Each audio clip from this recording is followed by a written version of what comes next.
तो ऐसा भाई मैं एक बात पूछना चाहूँगा, अगर एक बंदा आता है मेरी तरह का थोड़ा सा पेंडू स्टाइल वाला, वो कहता है कि भाई हमने ग्राफिक डिज़ाइनिंग में एंटर होना है, तो उसके पास कौन सा लैपटॉप होना चाहिए, क्या उसके पास रिक्वायरमेंट्स हैं, जो खर्चा होने वाला है, ठीक है, जो आपकी अर्निंग है इस टाइम ग्राफिक डिज़ाइनिंग से, ऑफलाइन ऑनलाइन दोनों की जितनी भी अर्निंग है वो कितनी अर्निंग है, और ऑनलाइन कितनी कमाते हैं, ऑफलाइन कितनी कमाते हैं। तो ऐसे भाई आपसे एक बात पूछना चाहूँगा कि अगर एक बंदा नया आता है कि उसे ऑनलाइन की तरफ जाना चाहिए या उसे शॉप बनानी चाहिए। अस्सलाम वालेकुम दोस्तों, आप देख रहे हैं खालिद टेक्निकल यूट्यूब चैनल। दोस्तों आज की वीडियो हमारे साथ एक भाई हैं जिनका हम इंटरव्यू करने वाले हैं और आज की वीडियो काफ़ी कमाल की होने वाली है। अगर आप एज आ ग्राफिक डिज़ाइनर 2020 के अंदर ऑनलाइन काम करना चाहते हैं तो ये भाई आपको बताएंगे कैसे ऑनलाइन काम करना है।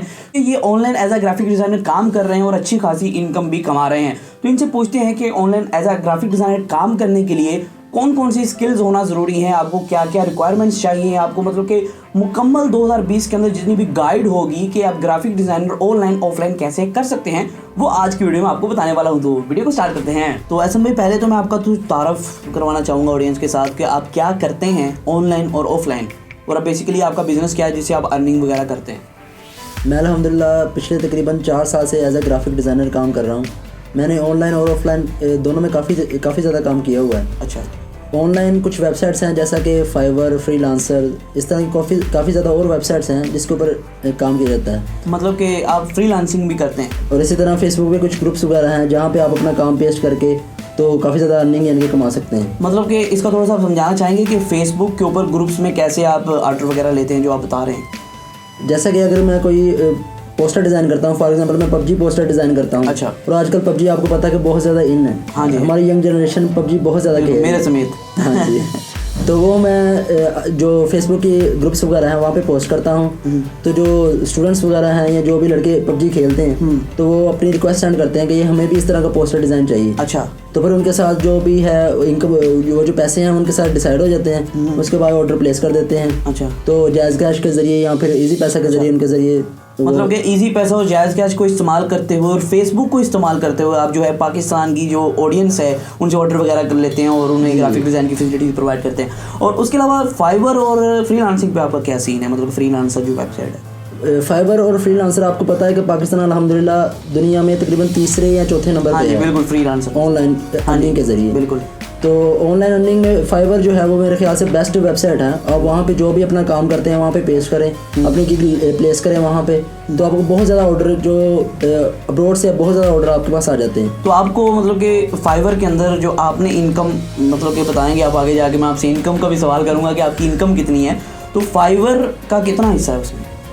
फाइवर का तकरीबन आप कह लें कि 30% उसमें इनकम में हिस्सा है। अच्छा, मतलब कि फाइवर से भी आप ऑर्डर वगैरह लेते हैं? हाँ जी, अल्हम्दुलिल्लाह फाइवर से, क्योंकि जो इनकम आनी होती है वो डॉलर्स में आनी होती है और जो पाकिस्तान में होते हैं वो रुपीज़ में आनी होती है। तो आपको पता है बहुत ज़्यादा फर्क पड़ता है। और उसके अलावा मैं एक और बात पूछना चाहूँगा, आपने बताया था मुझे थोड़ी देर पहले आपसे बात हो रही थी जबकि मैं ऑफलाइन भी काफ़ी ज़्यादा ग्राफिक डिज़ाइनिंग करता हूँ, तो वो क्या सीन है? ऑफलाइन मैंने अल्हम्दुलिल्लाह से एक अपना ऑफिस बनाया हुआ है। वहाँ पे मैं जो भी फ्लैक्स डिज़ाइनिंग वगैरह, विजिटिंग कार्ड्स या किसी भी तरह के ब्रोशर्स, फ्लायर्स, कोई भी चीज़ हो ग्राफिक डिज़ाइनिंग से रिलेटेड, वो हमारा एक सेटअप है जहाँ पे हम 4 से 5 ग्राफिक डिज़ाइनर बैठे होते हैं एट अ टाइम।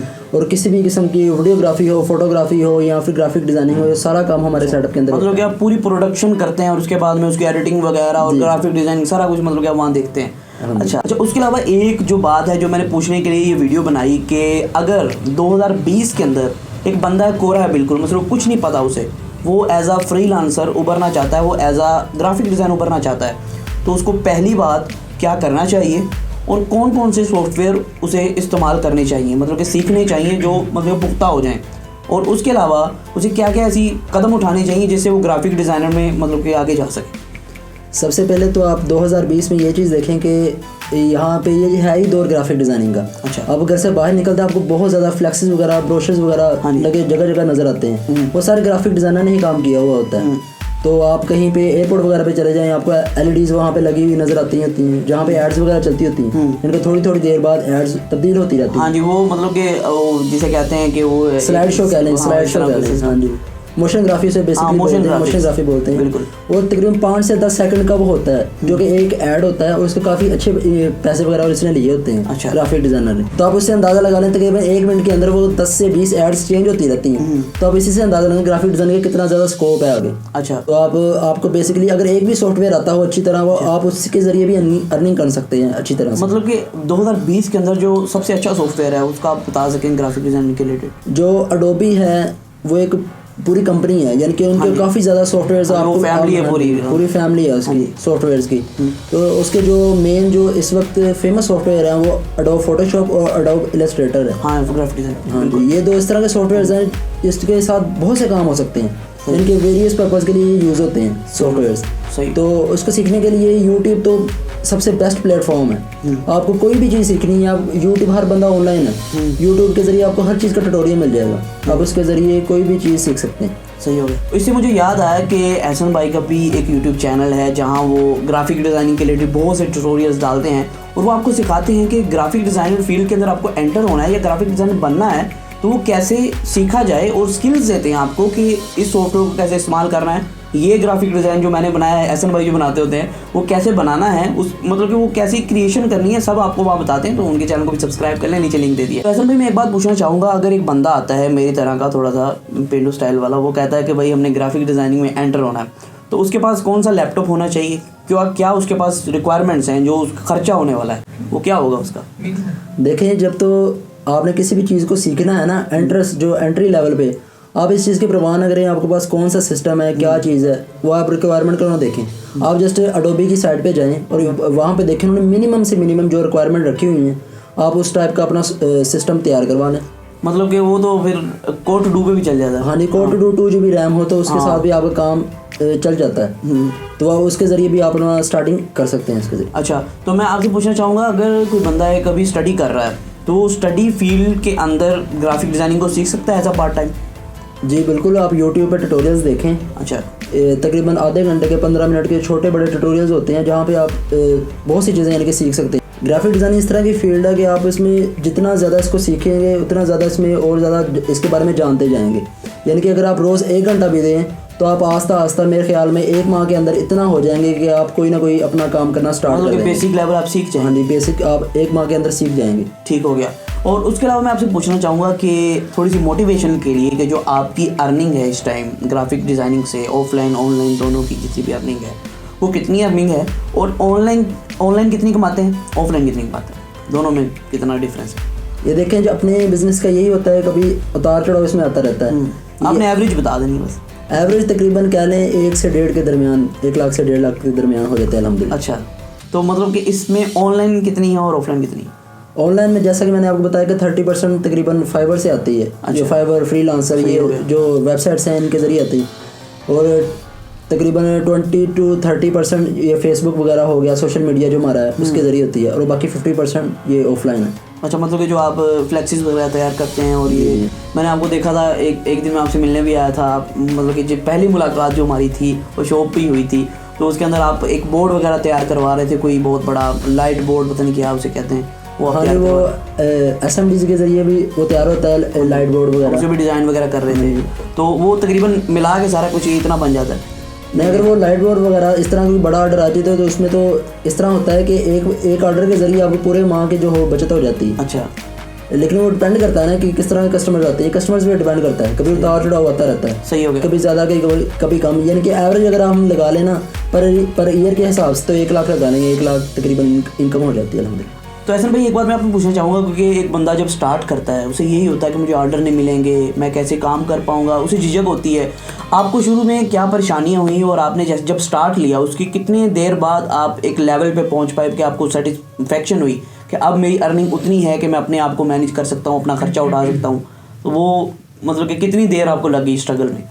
देखिए जी, कोई भी चीज़ आपको कोई भी काम स्टार्ट करना है तो उसमें टाइम तो लगता है। बिल्कुल। कम से कम भी आपको तकरीबन 2 से 3 माह ऑनलाइन अर्निंग में लग जाते हैं। मतलब कि आपने 2-3 माह सब्र किया फाइवर और फ्रीलांसिंग? हाँ जी, तकरीबन आपको स्टार्टिंग पे ऑर्डर आने शुरू हो जाते हैं, यानी कि 1-2 ऑर्डर आपको 1 हफ्ते 2 हफ्ते में आने शुरू हो जाते हैं। 2-3 माह वेट करने के बाद आप कोशिश करें मैक्सिमम उस पर ऑनलाइन रहें। जितना आप ऑनलाइन रहेंगे तो इसी तरह जिस तरह आपकी एक शॉप होती है, जितनी शॉप ओपन रहेगी उतनी ज़्यादा कस्टमर्स वहाँ पे आएंगे। ठीक हो गया। शॉप बंद होगी तो कस्टमर्स नहीं आ सकते। बिल्कुल हो गया। मतलब कि आपको 1-2 माह स्ट्रगल करना पड़ा, उसके बाद में आपकी कितनी इनकम से स्टार्ट हुई माहाना? मतलब कि थोड़ा वो तकरीबन जो स्टार्टिंग पे थे एक माह में तकरीबन 3 से 4 ऑर्डर्स आ जाते थे अल्हम्दुलिल्लाह। अच्छा। और का ऑर्डर कभी बड़े होते थे कभी छोटे होते थे, यानी कि कोई $5 का भी आ सकता है आपको ऑर्डर और $100 का भी ऑर्डर आ सकता है। तो एहसन भाई आपसे एक बात पूछना चाहूँगा कि अगर एक बंदा नया आता है कि उसे ऑनलाइन की तरफ जाना चाहिए या उसे एक शॉप बनानी चाहिए ग्राफिक डिज़ाइनर को? अगर तो आपने स्टार्टिंग करना है तो फिर ये चीज़ ना देखें कि आपने ऑनलाइन करना है या ऑफलाइन करना है, वो आप अपने सोर्सेज के हिसाब से लगाएं। अगर तो आपने काम सीख लिया एज ए ग्राफिक डिज़ाइनर, आप काम कर रहे हैं तो आप ऑनलाइन से स्टार्ट कर दें। अच्छा। यानी कि आप ऑनलाइन, उसमें क्या होता है कि आपका कोई भी खर्चा नहीं होगा, आपको कोई सेटअप बनाने की ज़रूरत नहीं है। बिल्कुल। या फिर इसको अगर आपने और ज़्यादा तजर्बा लेना है, हासिल करना है, तो आप कहीं ना कहीं किसी शॉप पे एज आ जूनियर ग्राफिक डिज़ाइनर काम करें। उससे क्या होता है कि आपको बहुत ज़्यादा तजर्बा हो जाता है। प्रेस मार्केट में जैसे कि फैसलाबाद में आपको पता है कि बहुत बड़ी प्रेस मार्केट है। और किसी भी शॉप पे आप चले जाएं, वहाँ पैसे की इंटर्नशिप के लिए चले जाएं तो आप बहुत ज़्यादा तजर्बा हो जाता है कि किस तरह चीज़ प्रिंट होती है। आप मशीन्स वगैरह भी अपनी आंखों के सामने चलती हुई देख लेते हैं, तो आपको काफ़ी ज़्यादा तजर्बा हो जाता है कि कौन सी फाइल प्रिंटिंग के लिए जाती है, कौन सी फाइल से रिजल्ट अच्छा आता है, कौन सी फाइल प्रिंटिंग के लिए नहीं भेजनी। मैं आपसे ये पूछना चाहूँगा कि जो ऑनलाइन है, एक तो ग्राफिक डिज़ाइन आप ऑनलाइन करते हैं, ऑफलाइन करते हैं, लेकिन जो स्टार्ट करना चाहता है उसे ऑनलाइन करना चाहिए या ऑफलाइन? मतलब उसे फ्रीलांसिंग करनी चाहिए या दुकान खोलनी चाहिए? देखिए जी, अगर तो मैंने वही बताना कि तो आपके पास सोर्सेज हैं तो आप ऑफलाइन और ऑनलाइन दोनों को कंटिन्यू रखें। अच्छा, उससे क्या फ़ायदा होगा? क्योंकि ऑफलाइन आपके पास जो कस्टमर्स होते हैं, आपकी वो ग्रोथ बन जाती है, यानी काफ़ी ज़्यादा कस्टमर्स आपके साथ अटैच हो जाते हैं। जो ऑनलाइन कस्टमर होता है वो उसने उसी तरफ जाना है जहाँ पे उसे कोई ना कोई ऑफर मिल रही होती है। फॉर एग्जांपल आप वही काम आप $10 में कर रहे हैं और वही काम कोई दूसरा बंदा $5 में कर रहा है, तो वो $5 वाले से करवाएगा। लेकिन अगर आपके पास ऑफलाइन कस्टमर्स पक्के लगे होते हैं तो आपके पास ही फ़ोन के ऊपर, मोबाइल के ऊपर वो आपका काम वो कर देते हैं। अच्छा, मतलब कि आप कई कस्टमर ऐसे हैं जो फ़ोन करते हैं और आप उनका काम कर रहे हैं? हाँ जी, मेरे मोस्टली जो मेरे कस्टमर्स हैं वो स्कूल कॉलेजेस वगैरह के हैं। अच्छा। तो उनका मैं व्हाट्सएप के ज़रिए उनको डिज़ाइन पास करवा के तो जायज़ कैश के ज़रिए पेमेंट हो जाती है, फिर वहाँ पे उनको डिलीवर कर देते हैं। आपको चाहिए कि ऑनलाइन और ऑफलाइन दोनों को साथ लेकर चलें, क्योंकि अगर आपको फॉर एग्जांपल ऑनलाइन आप स्टार्ट करते हैं, आपको 2-3 माह में ऑर्डर नहीं आता कोई, तो आप वो दिल छोड़ के बैठ जाते हैं कि यार इसमें कोई फ़ायदा ही नहीं है, मैंने तो ये अपना वक्त ज़ाया कर लिया। तो क्योंकि बल्कि ऐसी कोई भी बात नहीं होती। आपको चाहिए कि ऑनलाइन और ऑफलाइन दोनों को कंटिन्यू रखें। उससे क्या होता है कि आपको अगर दोनों तरफ से जो इनकम होगी उसको मिलाकर आपका गुजारा अच्छी तरह से हो सकता है। दोस्तों, आज की वीडियो में सिर्फ इतना ही था। हमारे साथ एहसन भाई, जिन्होंने बहुत अच्छा गाइड किया कि 2020 के अंदर एज अ ग्राफिक डिज़ाइनर आप कैसे शुरुआत कर सकते हैं। दोस्तों, आज की वीडियो में सिर्फ इतना ही था। फिर मैं आपको वीडियो के साथ अल्लाह हाफिज़।